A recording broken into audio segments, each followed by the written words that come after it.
Je vais vous inviter à vous installer, puis on va reprendre. On va à présent s'intéresser aux études biologiques et génétiques. Et pour démarrer cette séquence, nous allons parler de la banque biologique, de la banque biologique et de l'exploitation des données omics. Avec vous, Gianluca, je vais vous inviter à venir sur scène, de même que les différentes personnes qui vont prendre la parole dans cette séquence. Alors, Gianluca, on a eu le plaisir de vous entendre tout à l'heure. Je rappelle que vous êtes le coordinateur scientifique de la cohorte E3N Génération. Hélène Blanchet aurait dû intervenir à vos côtés, mais elle a une jambe dans le plâtre et donc elle regrette de ne pas être avec nous, mais vous allez porter dignement sa parole, on n'en doute pas. C'est à vous. Pour introduire la session sur la biobanque, je vais rappeler les étapes clés de la construction des collections biologiques. Et donc, on commence avec la première étape très importante, la collecte d'échantillons sanguins qui a débuté en 1994 pour un quart de la cohorte et financé aussi à travers un financement européen dans le contexte d'EPIC. Après, plus tard, en 2009-2011, pour environ la moitié de la cohorte, la collecte des échantillons salivaires. Après, avec le début de la première étape de la construction de la cohorte familiale, la collecte des salives pour la génération 1, les hommes, avec la collecte d'un échantillon salivaire pour presque tous les participants hommes de la génération 1.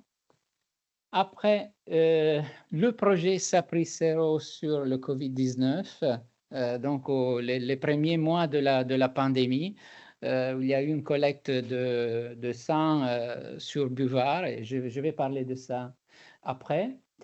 Le financement important du projet Biobanque Cohorte française, plus récemment, en continuité de la collaboration avec les autres cohortes, et en perspective, très important pour nous, pour la génération 2 et la génération 3, la collecte d'échantillons biologiques dont je vais parler plus tard. Et aussi très important aussi, même si c'est une étude pilote qu'on a fait récemment, la collecte d'échantillons tumoraux, spécifiquement pour un projet sur le cancer du sein. Alors, la première étape, la collecte d'échantillons sanguins, qui a débuté en 1994. Pour les 25 000 femmes qui ont participé, 30 millilitres de sang ont été collectés et après alicotés en différents alicots, 28 calicots, de sérum, de plasma citraté, de baficote, donc de globules blancs, la source principale d'ADN, et érythrocytes, donc les globules rouges. Le stockage, vous voyez les photos, le stockage après des alicots sont en paillettes de plastique de 0,5 millilitres, après mis dans des gobelets, la deuxième figure photo, et après stocké en azote liquide. Et la biobanque, le stockage est fait en deux endroits en parallèle, au CEF, à la Fondation Jean Dossé à Paris, dont je vais parler plus tard, et aussi l'autre moitié est stockée au CIRC, l'agence de l'OMS qui s'occupe de recherche contre le cancer à Lyon, pour les projets spécifiquement dans le consortium EPIC. Les salives, en 2009-2011, le cible était d'essayer de maximiser les femmes étroisiennes pour lesquelles on aurait de l'ADN. Et donc, on a ciblé les femmes qui n'avaient pas participé à la collecte d'échantillons sanguins et 47 000 femmes ont accepté de participer. On a envoyé un kit oragène que vous voyez dans la photo. Et la participation a été presque de 70%. Le stockage des échantillons de salive est au CEF à Paris à moins 30 degrés. Et la salive, le but principal est d'extraire l'ADN. Et pour faire quoi? Pour réaliser des études de génotypage et séquençage, et on va parler de ça aussi plus tard, mais aussi d'étudier une chose qui s'appelle méthylation de l'ADN, qui sont des modifications de l'ADN. Et là aussi, on aura une présentation spécifique sur ça. mais aussi pour étudier, par exemple, le microbiome salivaire. Et ce sont des études plus récentes qu'on fait en collaboration avec l'INRAE, le laboratoire Michaelis. Donc, j'ai parlé du projet SAPRI-0, qui est une autre étape très importante en termes de collecte d'échantillons biologiques. Donc, c'était les premiers mois de la pandémie et très rapidement, on a monté une collaboration qui a donné vraiment des résultats très importants et je vais donner quelques exemples. Et c'est un exemple vraiment très positif de collaboration entre différentes cohortes. Vous voyez, on a collaboré avec Constance, Nutrinet Santé, les cohortes mère-enfant, ELF et Épipage 2, et naturellement le CEF qui a organisé toute la partie de organisation des échantillons biologiques. Plus de 80 000 participants de ces cohortes, dont 23 000 plus des participants de troisième génération, génération 1 et génération 2, ont participé au projet. Avec des autoprélèvements de sang sur buvard envoyés par la poste, avec 3 vagues, 2020 jusqu'à 2022, avec des collectes répétées aussi. Et le CEF, la Fondation Jean Dossé à Paris, a reçu plus de 110 000 buvards pendant ces périodes, dont 32 060 pour la troisième génération. Vous voyez vraiment l'ampleur de ce projet qui a été vraiment réalisé dans un temps vraiment très rapide. Donc, globalement, il y avait 88 000 buvards exploitables pour la sérologie, parce que ça, c'était la finalité de faire de la sérologie, qui a été réalisée après dans l'unité de virus émergents du professeur de Lamballerie à Marseille. Et je vais vous donner quelques exemples de résultats de ce projet qui a été coordonné par un expert de maladies infectieuses qui était Fabrice Carra de l'IPLESP. Alors, juste quelques exemples de prévalence de l'infection, ou plus précisément de prévalence de sérologie positive. Et que redressé par âge et sexe était de 5% dans la première partie de la pandémie, mais avec des variations importantes, variations géographiques et aussi selon certaines caractéristiques. Vous voyez les variations aussi géographiques dans la carte là, où c'est clair que la prévalence était plus importante dans les régions de Grand Ouest et l'Île-de-France. C'était plus important chez les adultes de 30-50 ans par rapport aux personnes plus âgées et était légèrement plus élevé aussi pour les femmes et naturellement pour les personnes qui avaient au moins un mineur au domicile et les professionnels de santé, comme on savait. Et aussi, on a retrouvé une prévalence plus faible de sérologie positive pour les fumeurs et fumeuses. Ça aussi retrouvé dans plusieurs études. Ces résultats sont très importants aussi parce qu'ils ont permis d'estimer le risque d'hospitalisation après infection, que globalement était de 3%, mais avec une très grosse différence, par exemple, par âge, 1% pour les personnes de 40-50 ans et 30% pour les personnes âgées de 80 ans ou plus. Donc, vous voyez un projet très important avec des résultats importants aussi en termes de santé publique. La collaboration avec les cohortes qui ont participé à SAPRI-0 a continué dans le temps et on a développé ensemble l'idée de créer ce projet qui s'appelle Biobanque Cohorte Française, ou BioCF, qui a reçu un financement très important dans le contexte de KIPEX+, de 17 millions pour la période 2021-2029. Pour faire quoi? Bon, pour créer une infrastructure et favoriser les études autour des collections biologiques des 5 cohortes qui participent au projet. Les troisième génération, Constance, Gazelle, ELF et Épipage 2. Et donc, les objectifs spécifiques sont la création du biobanque centralisé au CEF Fondation Jean Dossé à Paris, de toutes les collections biologiques des 5 cohortes. La promotion de projets de recherche de qualité qui utilisent les échantillons biologiques et les collections biologiques. L'extraction systématique de l'ADN et le génotypage, donc la mesure des variants génétiques pour toutes les personnes qui participent à ces cohortes. Et aussi la réalisation, pour nous c'est très important ce point, la réalisation des nouvelles collections biologiques pour être génération, dont je vais parler plus tard. Donc, j'ai mentionné plusieurs fois le CEF, Fondation Jean Dossé, où maintenant, toutes nos collections biologiques sont stockées. Alors, quelques mots sur le CEF. Le CEF, le Centre d'études du polymorphisme humain, a été créé par l'immunologue prix Nobel médecine français Jean Dossé, et avec la finalité d'initier et coordonner la première carte du génome humain et aussi rechercher des gènes qui sont impliqués dans différentes maladies et en particulier le diabète. Donc, la Fondation Jean Dossé est localisée dans le 10e à Paris. C'est le premier centre de ressources biologiques européen certifié ISO et aussi exclusivement dédié aux collections biologiques consacrées au programme de recherche chez l'homme.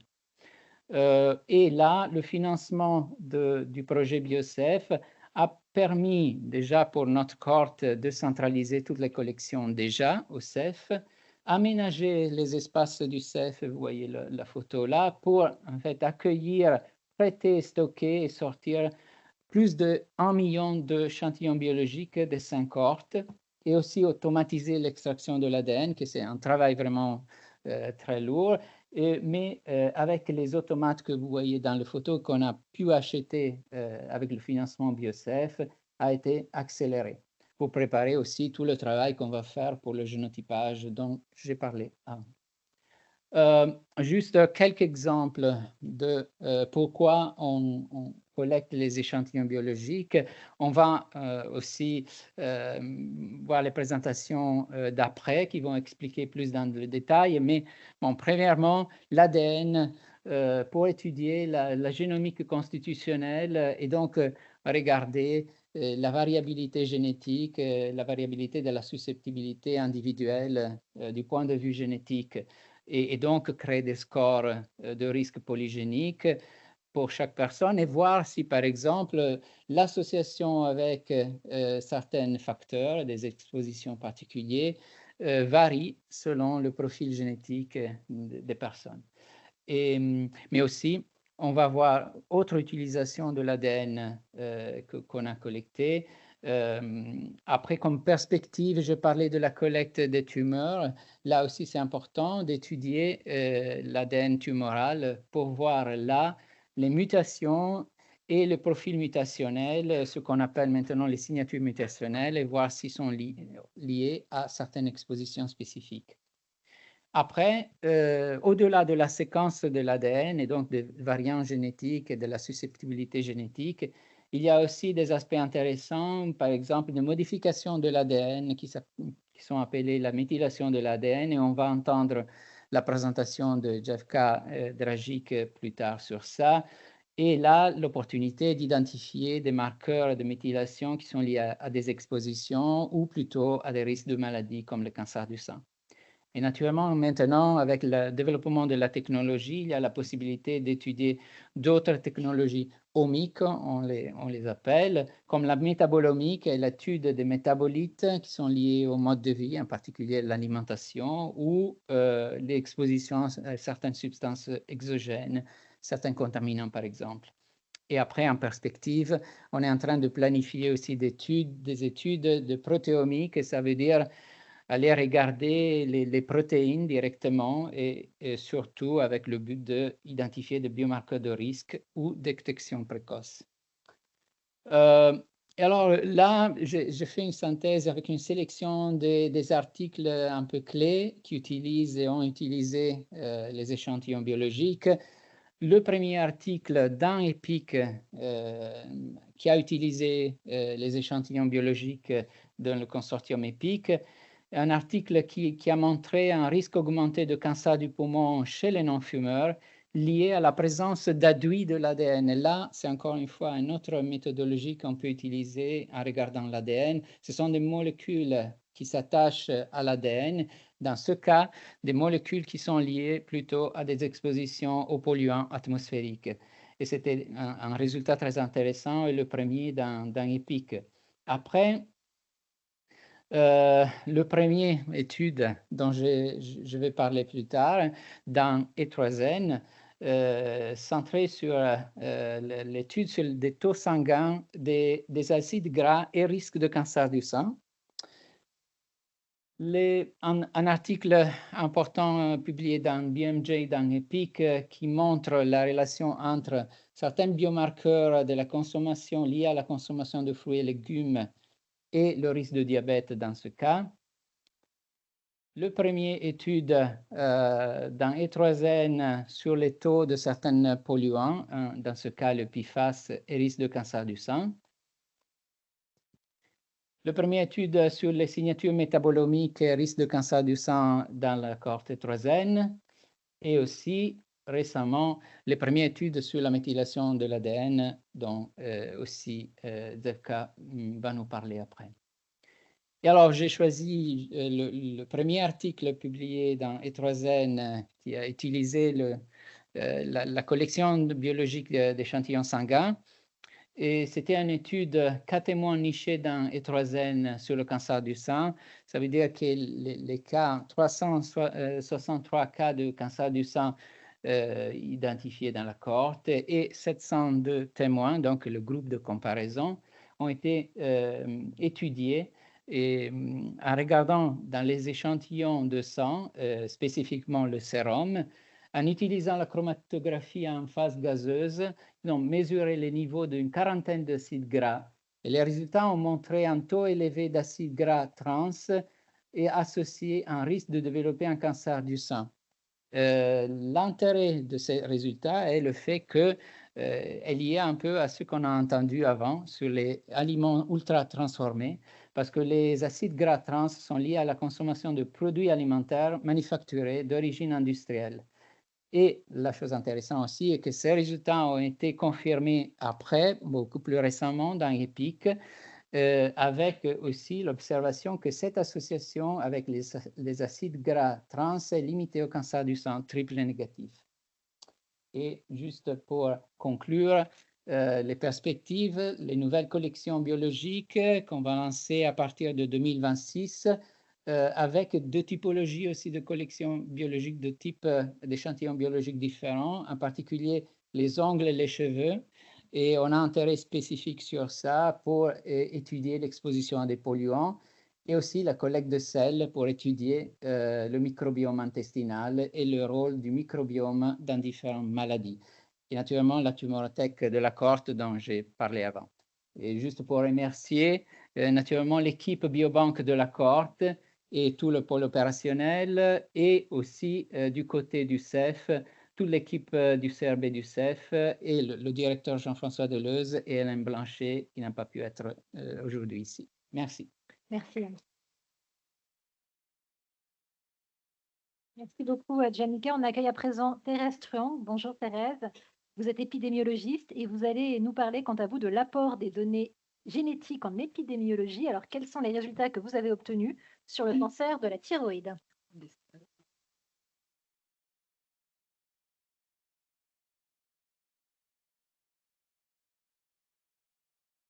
Effectivement, alors juste avant de vous parler des études des facteurs de risque génétiques dans les cancers de la thyroïde, je vais d'abord prendre juste un peu de temps pour vous introduire quelques notions de génétique. Donc, vous le savez peut-être déjà, mais donc on a tous, nous, les êtres humains, 23 paires de chromosomes qui sont localisés dans les cellules, dans le noyau de nos cellules. Et donc ces chromosomes constituent ce qu'on appelle donc l'ADN. Donc il s'agit de ces longues molécules qui ont en forme d'échelle torsadée et dont les barreaux sont constitués de paires de bases. Donc il y a 4 types de bases nucléotidiques. Donc A pour adénine, T pour thymine, C pour cytosine et G pour guanine. Et ces bases s'appareillent toujours de la même façon. Donc A toujours avec T et C toujours avec G. Donc nous avons environ 3 milliards de paires de bases dans notre génome.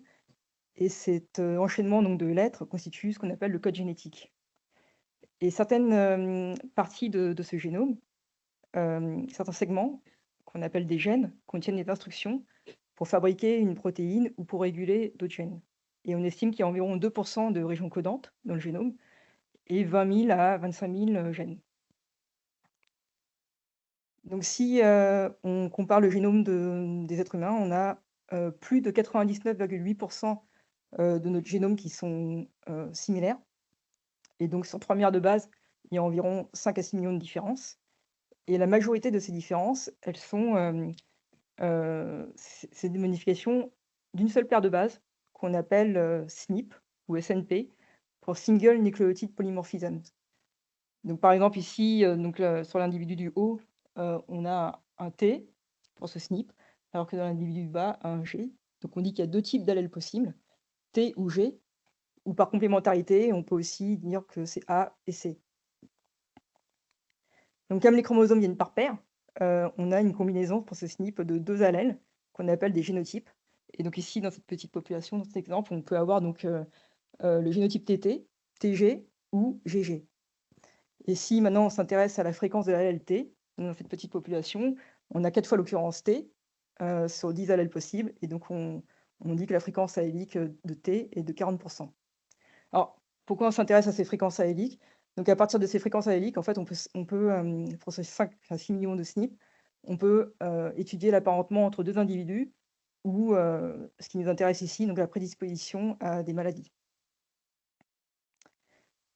Alors quand on parle de génétique du cancer, c'est important de distinguer 3 formes, de cancer. On a d'abord les formes héréditaires, qui constituent vraiment une minorité, des cancers, donc environ 5 et pour lesquels on a identifié une mutation génétique bien, qui est connue, qui confère, un fort risque mais qui est également rare et donc on parle de transmission, monogénique et donc un exemple bien connu de ce type de gènes sont les gènes BRCA1, BRCA2 qui confèrent un risque élevé de cancer de l'ovaire ou cancer du sein. On a ensuite, des formes familiales qui représentent environ 15 à 20 des cancers, pour lesquels on observe une agrégation familiale, donc au moins 2 apparentés, du premier degré atteints, sans mutation génétique, spécifique. Et la majorité des cancers donc constituent des formes sporadiques pour lesquelles il n'y a pas vraiment d'histoire familiale, significative. Et donc pour ces 2 dernières formes, les formes familiales et les formes sporadiques, on parle de transmission polygénique, c'est-à-dire qu'on admet qu'il y a une implication de nombreux variants génétiques qui sont plus fréquents et qui ont des effets, plus petits. Alors mince. Ah, je vais pas y arriver. Je suis allée trop vite. Voilà. Donc pour ces formes, familiales et sporadiques, donc on parle également de maladies multifactorielles. Donc ça signifie que, comme ça a été dit, plus tôt, qu'il y a, de multiples facteurs qui interviennent dans la carcinogénèse.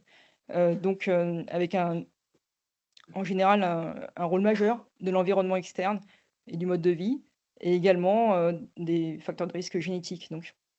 Et la part de ces facteurs, elle est variable selon les cancers. Et donc moi, je vais vous parler ici donc des cancers de la thyroïde. Alors c'est, un cancer qui est, c'est le 9e plus fréquent en France. En 2022, on observait environ 7 700 cas par an. C'est aussi, mais chez les femmes, il s'agit du 4e cancer le plus fréquent. Puisque comme on peut le voir ici sur ce graphique qui montre l'incidence, l'évolution de l'incidence de ces cancers par sexe, on voit que l'incidence est environ 3 fois plus élevée chez les femmes et c'est, un sex ratio qu'on observe dans la plupart des pays. On observe également des disparités géographiques importantes avec, donc des taux plus élevés, dans certains pays d'Asie, comme la Corée du Sud ou la Chine et également dans certaines populations insulaires, notamment, dans les îles du Pacifique Sud, comme la Polynésie française ou, la Nouvelle-Calédonie. Et on observe également des disparités ethniques qui sont importantes. Par exemple, en Nouvelle-Calédonie, on observe une incidence qui est plus élevée chez les femmes mélanésiennes par rapport aux femmes d'origine européenne. Et l'incidence de ce cancer, elle est en augmentation ces dernières décennies, même si on commence à observer un plateau, voire, une petite baisse, ces dernières années. Alors qu'est-ce qu'on sait des facteurs de risque de ces cancers? Alors moi, je vais essentiellement parler des cancers différenciés de la thyroïde, qui représentent 90 des cancers thyroïdiens.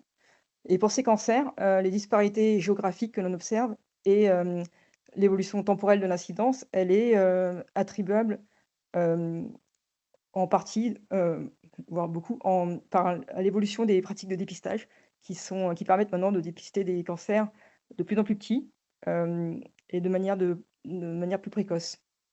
Et on parle beaucoup aussi pour ce cancer de surdiagnostic. Par ailleurs, on observe également une augmentation des cancers qui sont de plus grande taille et on suspecte également donc un rôle, des facteurs de risque, environnementaux ou liés au mode de vie dans dans ces disparités, géographiques et dans l'évolution de l'incidence. Mais les seuls facteurs de risque bien établis, pour ce cancer, ça concerne l'exposition aux radiations ionisantes durant l'enfance et l'obésité. Il y a différents autres facteurs qui ont été suspectés, mais les résultats de la littérature sont assez peu concordants, sur ces facteurs. Et concernant les facteurs de risque génétiques, c'est un cancer pour lequel, il est généralement admis que le risque familial est particulièrement élevé par rapport aux autres cancers et on observe que chez les personnes qui ont un apparenté du premier degré atteint, ont un risque, environ 5 fois supérieur à ceux qui n'ont pas d'apparenté atteint. Et par ailleurs, on n'a pas, dans la littérature, retrouvé à ce jour de gènes de prédisposition majeurs, pour ce cancer. Donc c'était l'objectif ici de notre étude, qui était d'étudier donc, les facteurs de risque génétiques, de ce cancer, avec une approche, cas témoin, dont vous avez déjà entendu parler, dans la journée. Donc le principe, il est, c'est donc, on a un groupe de sujets, malades, qu'on appelle les cas, et un groupe de sujets non malades, qu'on appelle les témoins, pour lesquels on a des prélèvements, salivaires ou sanguins, dont on extrait, l'ADN. Et pour ces on arrive à reconstituer donc, l'information sur 5 à 6 millions de SNP de cet ADN, et pour chacun de ces SNP, on va calculer les fréquences alléliques dans la population de malades et dans la population de non malades, et on va comparer ces fréquences alléliques, et quand on trouve une différence, alors on a identifié des allèles de prédisposition. Donc ça, c'est un peu, voilà, en simplifié, c'est un peu ça. Alors comme les effets qui sont attendus sont plutôt modestes et qu'on fait beaucoup de tests, statistiques, on a besoin de beaucoup de données, et donc on a rassemblé les données de différentes études, dont, le consortium EPITIR que je coordonne, qui inclut, notamment donc, une partie de la cohorte 3N. J'ai également, coordonné le génotypage, d'une sous-étude dans la cohorte européenne EPIC, qui inclut également d'autres sujets, de la cohorte 3N. Et j'ai également inclus donc, des données qui étaient, d'autres centres, collaborateurs ou, de données qui étaient disponibles publiquement. Donc d'Islande, de Finlande, d'Angleterre et d'Italie. Donc au total, nous avions des données sur plus de 7 700 cas, et 960 000 témoins d'origine européenne, pour lesquels on avait des données de plus de 5 millions de SNP. Et les risques, associés à chacun de ces SNP ont été estimés, par régression logistique, avec des ajustements sur différents facteurs de confusion. Alors les, résultats de l'étude, d'une étude pangénomique, comme ça, donc elle se présente sous la forme d'un Manhattan plot, qu'on voit ici. Donc chaque point ici représente, un SNP, donc il y en a 5 à 6 millions. En abscisse, oui, sur l'axe horizontal, en abscisse, on observe en fait, la position sur le génome, du SNP, qui est organisé en chromosomes, et sur l'ordonnée, on a le moins log, de la p-valeur de l'association entre le SNP et le cancer de la thyroïde. Et donc plus la valeur est élevée, et moins, on a de chances on pense que l'association est due au hasard. Et donc ce qui nous intéresse ici, c'est d'observer tous les pics qui sont au-dessus de la valeur seuil de 5,8, qui est représentée par une ligne rouge ici. Alors ce qu'on voit ici, donc c'est 27 régions, qui sont associées au cancer de la thyroïde, dont 18 qui sont nouvellement identifiées, qui sont en rouge. Et donc si on prend un SNP dans chacune de ces régions, donc on a des pics dans ces régions parce que, les mutations qui sont proches entre elles ont tendance à être, héritées ensemble, et donc on a une corrélation, c'est un phénomène qu'on appelle le déséquilibre de liaison. Donc chaque SNP a un effet faible, de l'ordre de 1,1 à 1,3. Par contre, si on cumule les effets de ces 27 SNP, on a ici donc, à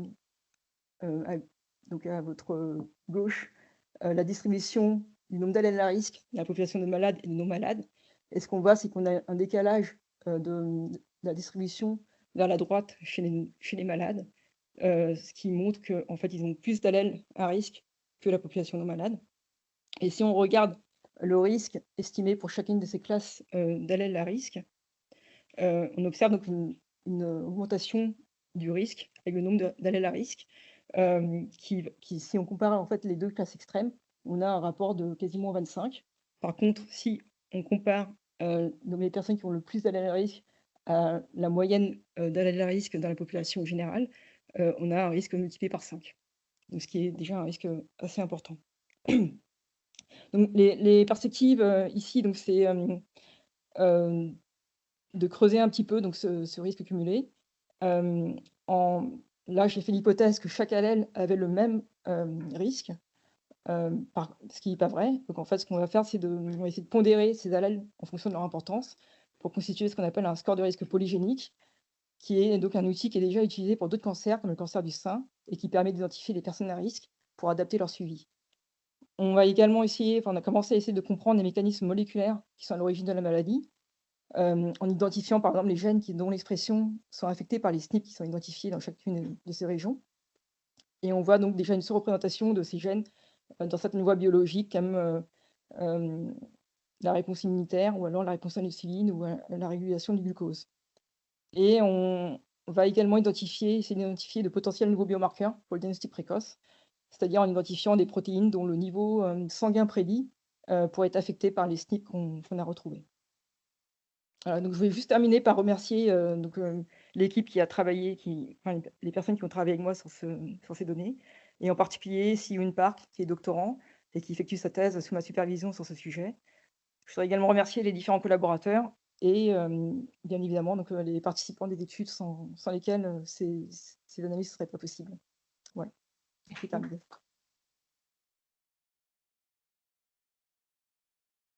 Merci beaucoup Thérèse. On accueille à présent Jeff Kadradjic.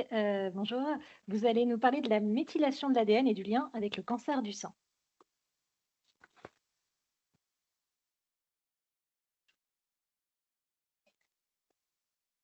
Bonjour à toutes et à tous.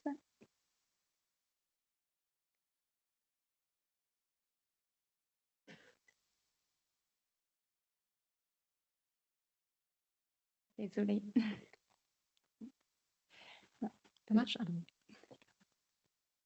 Donc, comme vous l'avez déjà entendu aujourd'hui, le cancer du sein est une maladie multifactorielle qui a touché plus de 61 000 nouveaux cas en France en 2023, soit 33% de tous les cas de cancer incidents, et ce qui en fait le cancer le plus fréquent chez les femmes.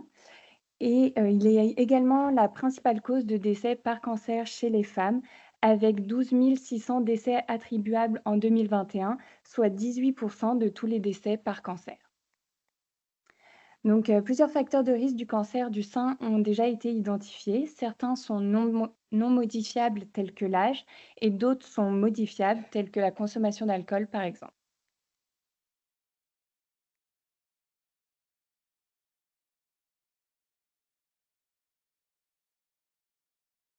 Les micro-farceurs, on a la zapette farceuse. J'appuie plein de fois. Hein.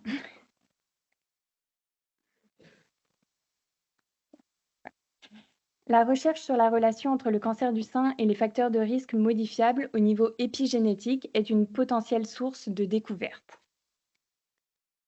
Mais qu'est-ce que l'épigénétique? L'épigénétique, c'est ce qui se passe au-dessus des gènes. Donc, dans nos cellules, nous avons notre ADN dans lequel il y a nos gènes. Et l'épigénétique, ce sont des mécanismes qui vont altérer l'information et l'interprétation du génome sans changer la séquence d'ADN. Donc, les fameux ATGC dont Thérèse vient de nous parler. L'un des mécanismes épigénétiques les plus étudiés chez l'humain est la méthylation de l'ADN. Il s'agit d'un mécanisme potentiellement réversible qui a lieu lorsqu'un groupe méthyle est ajouté sur le 5e carbone d'une cytosine, principalement dans les dinucléotides cytosine phosphate guanine de l'ADN appelé CPG. Dans le génome humain, il y a environ 28 millions de dinucléotides CPG qui ne sont pas répartis de façon homogène et 7% de ces CPG sont situés dans des régions enrichies appelées îlots-CPG.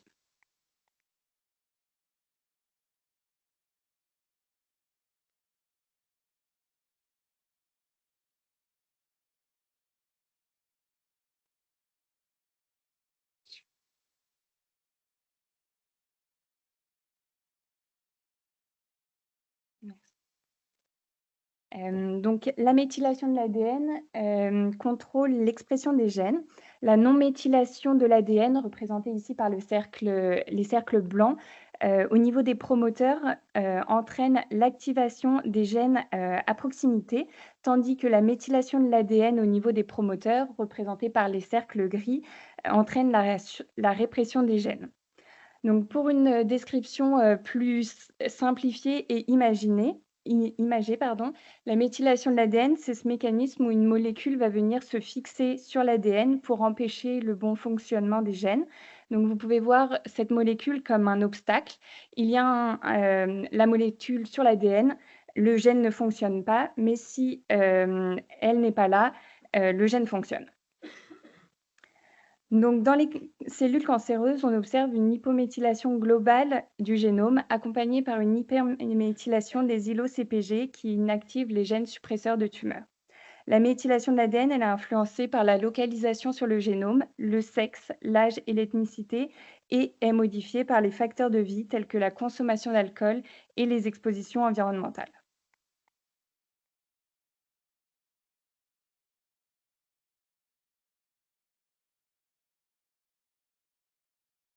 Je suis vraiment désolée, je ne sais pas. Je fais des bonnes ondes quand je m'approche, ça marche. Merci. Donc, les objectifs est tout d'abord d'étudier l'association entre chaque facteur de risque modifiable et la méthylation de l'ADN dans le sang. D'étudier, là, ça a été trop vite, d'étudier l'association entre la méthylation de l'ADN dans le sang et le risque de cancer du sein. Et finalement, d'étudier l'effet médiateur de la méthylation de l'ADN dans le sang sur l'association entre chaque facteur de risque et le risque de cancer du sein. Et pour la suite de la présentation, je vais me concentrer sur la consommation d'alcool.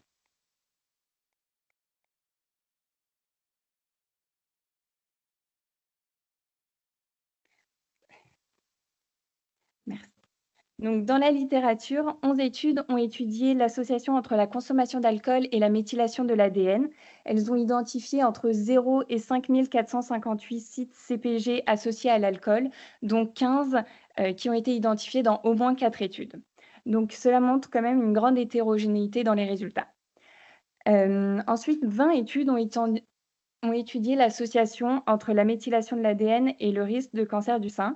Et ces études ont mis en avant une hypométhylation globale du génome et elles ont identifié entre 0 et 806 sites CPG, mais aucun ne se chevauchait entre les études. Donc, de nouveau, une hétérogénéité dans les résultats.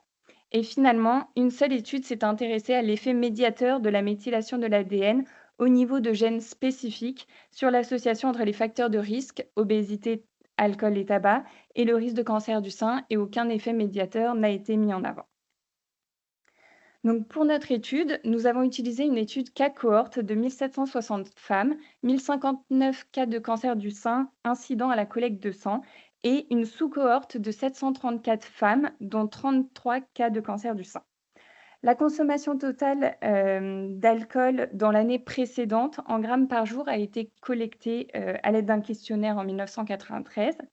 La méthylation de l'ADN a été mesurée dans la couche leucoplaquettaire ou en anglais Buffy-Coat par la puce Illumina EPIC qui a permis de mesurer la méthylation de l'ADN à plus de 850 000 sites CPG. Et il est important de rappeler que les participantes n'avaient pas de cancer du sein à la collecte de sang et les cas sont les femmes qui ont développé un cancer du sein après le prélèvement sanguin.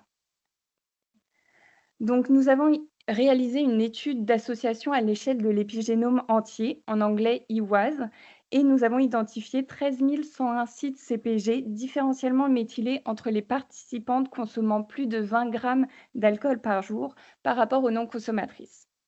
Ensuite, nous avons étudié l'association entre la consommation d'alcool et le risque de cancer du sein et nous avons mis en avant une augmentation statistiquement significative pour les femmes consommant plus de 20 grammes d'alcool par jour par rapport aux non-consommatrices, mais uniquement chez les femmes ménopausées.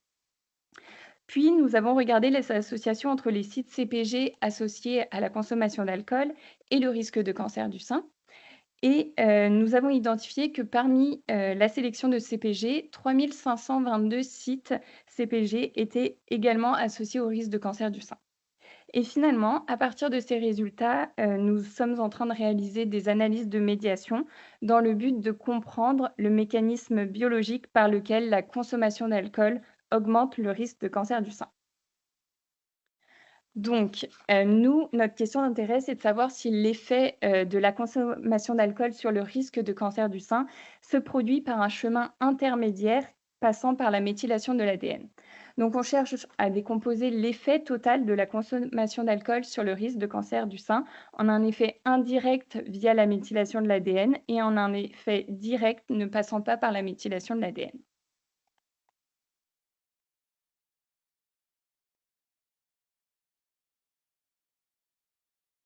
Oui, merci.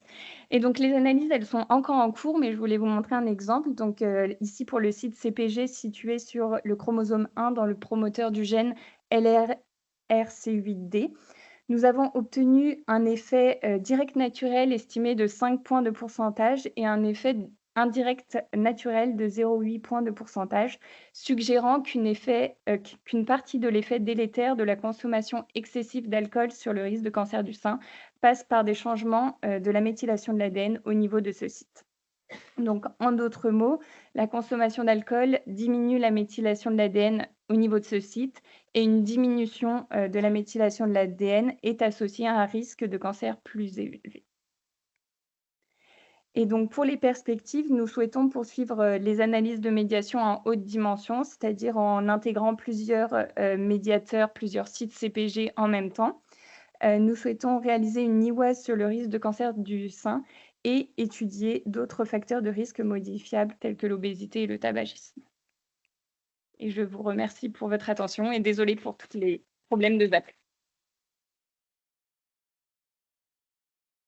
La technique est parfois imprévisible. Merci beaucoup pour cette présentation. Francesca Marini, rebonjour. Je rappelle que vous êtes épidémiologiste et vous travaillez sur le projet BETA. Alors, c'est quoi le projet BETA? C'est un projet qui s'intéresse aux perturbateurs endocriniens et à la façon dont on peut les identifier dans le sang, mais aussi pour comprendre la transmission. Merci et vous allez nous en parler.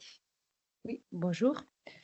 Donc, tout à fait, nous allons parler des perturbateurs endocriniens qu'on a beaucoup entendu mentionner aujourd'hui au cours des différentes présentations, mais qu'on n'a pas encore n'a pas encore donné une définition. Donc là, je vous reporte la définition donnée par l'Organisation mondiale de la santé qui définit les perturbateurs endocriniens comme des substances exogènes ou des mélanges de substances qui modifient la fonction du système endocrinien en causant des effets néfastes sur la santé d'un organisme intact, de sa descendance ou d'une sous-population.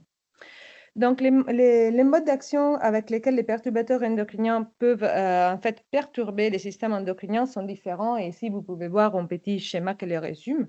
Mais il faut quand même aussi se rappeler que les substances qui sont soupçonnées ou avérées comme perturbateurs endocriniens peuvent avoir aussi des effets toxiques qui n'ont rien à voir.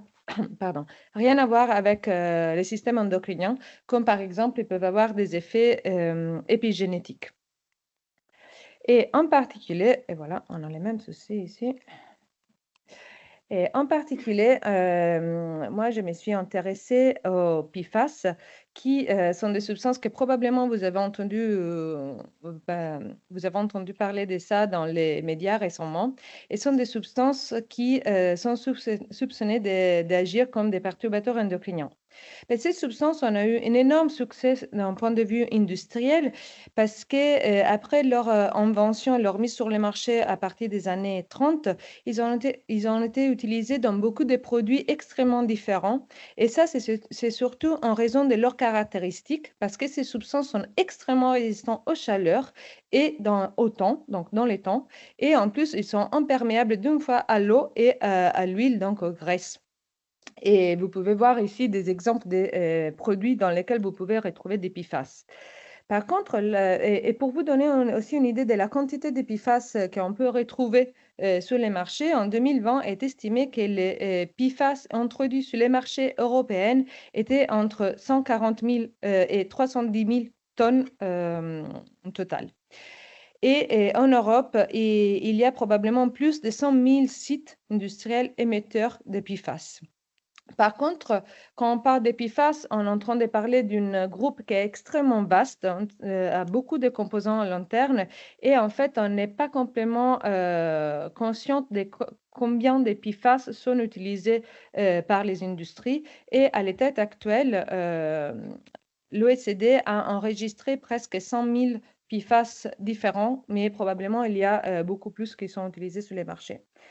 Certains PFAS ont été classés par la Convention de Stockholm comme des polluants organiques persistants, qu'on a déjà entendu parler de ces groupes de substances avant, et certains d'entre eux ont été progressivement interdits, en particulier les PFOS et les PFOA, qui sont celles qui sont plus étudiées. Et en général, les PFAS peuvent aussi être présentés comme deux groupes en fonction du nombre de liaisons carbone-fluor qu'ils présentent dans leur chaîne. Et en fait, on a celles qu'on appelait les legacy PFAS, qui sont les PFAS qui ont été plus utilisés dans le passé dans l'industrie. Et en particulier, ces groupes incluent les PFOA et les PFOS. Et ces substances sont extrêmement résistantes dans l'environnement, mais ils ont été progressivement retirés du marché et remplacés pour les PFAS émergents. Par contre, il faut aussi savoir que la plupart des études liées des effets liés sur la santé humaine ont été faits sur ce groupe de substances qui là sont progressivement retirées du marché. Par contre, celles qu'on appelle les emerging PFAS, ce sont celles qui ont une chaîne plus courte et pour cette raison, ils sont aussi moins résistants dans l'environnement et ils ont moins la tendance à se bioaccumuler dans les organismes humains et qui sont progressivement beaucoup plus utilisés dans l'industrie et pour lesquels on a moins de données vis-à-vis de leurs effets sur la santé. Donc, comment on est exposé à ces substances? Dans la population générale, ça veut dire les personnes qui ne sont pas exposées dans leur milieu professionnel, l'alimentation représente la principale source d'exposition. En particulier, par exemple, pour les PFOS, est estimé que presque plus que 90% de l'exposition globale était liée à l'alimentation. Et pour savoir comment nos aliments sont contaminés par ces substances, en fait, il y a principalement deux manières. Une, c'est lié à la contamination environnementale qui induit une bioaccumulation au long de la chaîne alimentaire. Et l'autre, par contre, c'est un transfert de ces substances par les matériaux en contact avec les aliments dans l'industrie de transformation des aliments, mais aussi, par exemple, dans les emballages des aliments ou avec les produits, les outils qu'on utilise à la maison pour cuisiner nos aliments. Par contre, chez les personnes qui sont exposées dans leur milieu professionnel, la situation est un peu différente parce que la principale source d'exposition, c'est l'ingestion des poussières contaminées par ces substances-là. Donc, après, en particulier pour PFOA et PFOS, donc les plus étudiés, on sait que ces substances sont largement absorbées dans l'organisme humain. Et après, par les sangs, ils sont redistribués dans différents secteurs de l'organisme. Et ces substances ne sont pas métabolisées et sont théoriquement éliminées par les voies urinaires et par la bile. Par contre, on sait que ces substances sont réabsorbées par l'organisme, en particulier donc au niveau hépatique, intestinal et rénal. Et cette réabsorption fait aussi que ces substances restent très longtemps dans l'organisme humain et est estimé, par exemple, que pour les PFAS à chaîne longue, la demi-vie dans l'organisme humain peut être supérieure aussi à 6 ans, par exemple. Et il y a un autre aspect que c'est très important à considérer, c'est que ces substances sont capables de passer la barrière placentale et donc il y a un passage de l'organisme materne à la progéniture, aux enfants pendant la vie avant la naissance, donc in utérus, et aussi un transfert après la naissance via l'allaitement parce que l'allaitement représente une des principales sources d'élimination de ces substances. Et donc, c'est pour ça qu'on a décidé de monter le projet BETA, qui est un projet financé par l'ANSES et mené en collaboration avec le laboratoire Laberca à Nantes. Et c'était un des premiers projets effectivement financés dans plusieurs générations, dans la cohorte et troisième génération, qui, comme objectif principal, a de mesurer et comparer les niveaux d'exposition interne à plusieurs PFAS chez deux générations de femmes adultes, donc en 1995 et en 2024 en France, d'étudier l'association entre les niveaux internes des PFAS et certains biomarqueurs qui peuvent être des marqueurs précoces d'effets sur la santé, en particulier liés à l'activité hormonale et métabolique.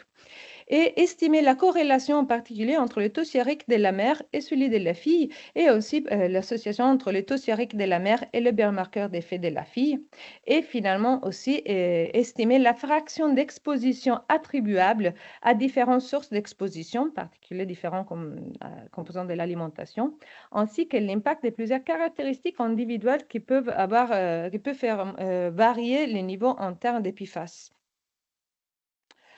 Donc, comme je vous disais, c'était un projet mené sous les 2 générations de la cohorte. Et donc, parmi les mères, donc parmi les femmes de la première génération, on a dû identifier toutes les femmes qui avaient donné un échantillon de sang et pour lesquelles il y avait encore suffisamment de matériel biologique disponible dans la biobanque, parce que clairement, des autres études étaient menées avant. Et aussi des femmes qui étaient exemptes des cancers, diabète et maladies cardiovasculaires au moment du prélèvement sanguin. Et aussi, ces femmes devaient être des mères de femmes incluses déjà dans la 2e génération. Et par rapport à les filles, donc à la 2e génération, clairement, il devait y avoir une mère qui répondait aux critères d'inclusion définis par les projets bêta. Et en plus, pour des raisons logistiques, ils devaient habiter actuellement dans l'Île-de-France.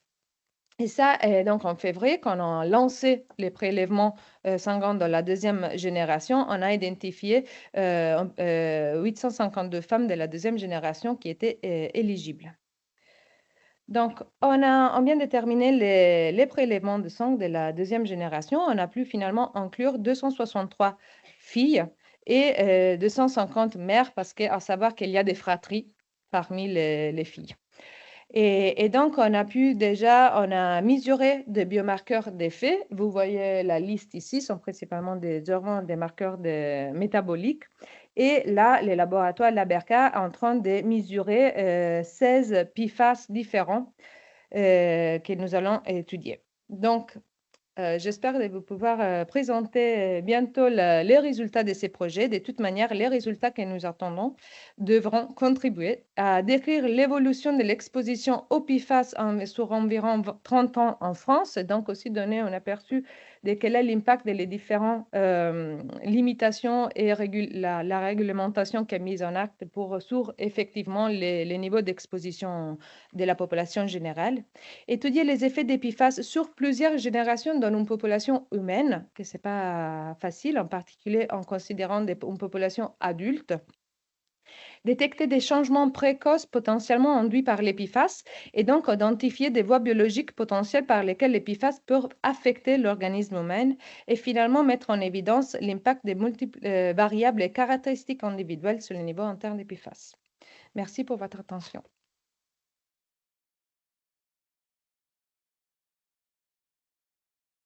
Présentation de ce projet. Est-ce que vous avez des questions?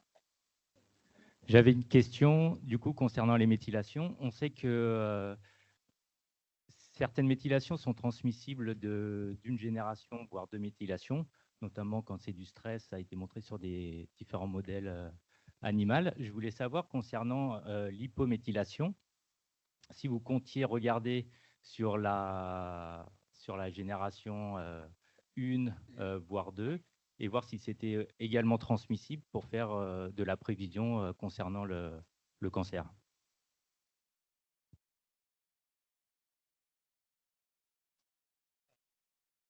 On ne peut pas encore faire ce type d'études parce qu'on n'a pas encore les échantillons biologiques dans la 2e génération.